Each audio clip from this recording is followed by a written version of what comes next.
יש לא מעט אנשים שלא מחמיצים אף שידור של מרוצי המוטו-GP, ויש 3 נשים, כן? שפשוט לא מוותרות על אף פנייה חדה או השכבה, אם צריך לקרוא לזה בעגה המקצועית, של ולנטינו רוסי. אדיר שליקוביץ ובועז קורפל על 3 משוגעות על 2 גלגלים.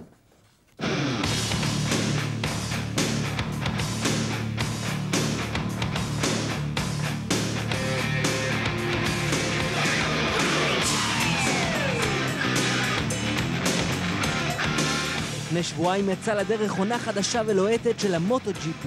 זו הולכת להיות עונה מטורפת, שלא לומר על גבול הפסיכית.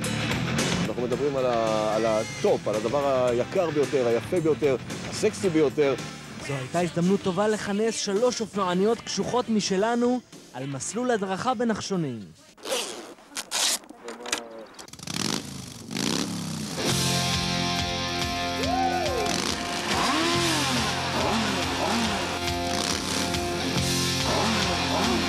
מה זה בשבילכם מוטו-GP, דנה?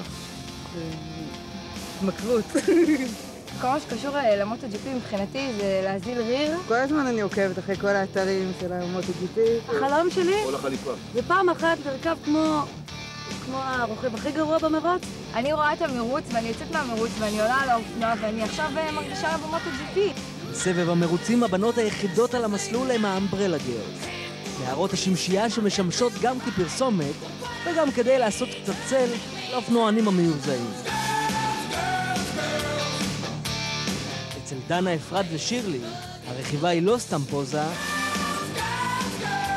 אלא אהבה אמיתית ודרך חיים. אצלי השמועה מספרת שכשנולדתי, במקום לבכות לאות חיים, עשיתי וזהו, מאז אני מכורה. כל פעם שעצבנים, עולים על האופנוע, חוזרים לחיוך הבית. הוא מורח את החיוך על הפנים שאי אפשר להוריד אחר כך. אתה עולה על האופנוע, אתה שוכח את המינוס, שוכח את המריבה עם החבר, אתה שוכח הכל. כשאני יושבת עם חברות בבר ואנחנו מדברות, וחברה שלי מראה לי נעליים, גרפיים, ואומרת לי, תראי מה זה, עלה לי 1,200 שקל, ואני רואה צמיד אחורי.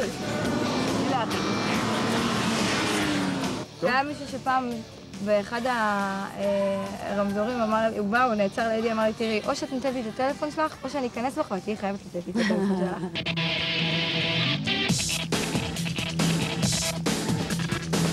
כשאומרים מוטו-GP, השם שקופץ מיד הוא כמובן ולנטינו רוסי. אגדת רכיבה שהפכה לאייקון ענק עם 8 אליפויות עולם רצופות. אבל בשנתיים האחרונות השליטה כבר לא מוחלטת. רוכבים מוכשרים וסקסים לא פחות רוצים את התואר. קייסי סטונר לדוגמה, לקח את המרוץ הראשון בדוחה, ניקי היידן עם הדוקטי האדום, הפך לחביב הבנות. המוטו-GP מבחינתי זה לשבת, זה לראות עם החבר'ה, זה ליהנות, להסתכל על ניקי כמה שהוא הורס וזהו. מרוצי ה-GP ברחבי העולם הם טירוף אמיתי.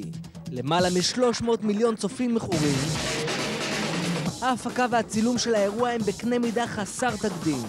עשרות מצלמות פרוסות על המסלול, תופסות כל זווית אפשרית של הרוכבים שטסים על האספלט במהירות בלתי נתפסת של 350 קילומטר לשעה בישורת. זה הולך פשוט חסר תקדים, כי 17 מרוצים, אנחנו נראה אותם ב4 יבשות מסתובבים, אנחנו עומדים להיחשף פה לתופעה שטרם ראינו דבר כזה בארץ.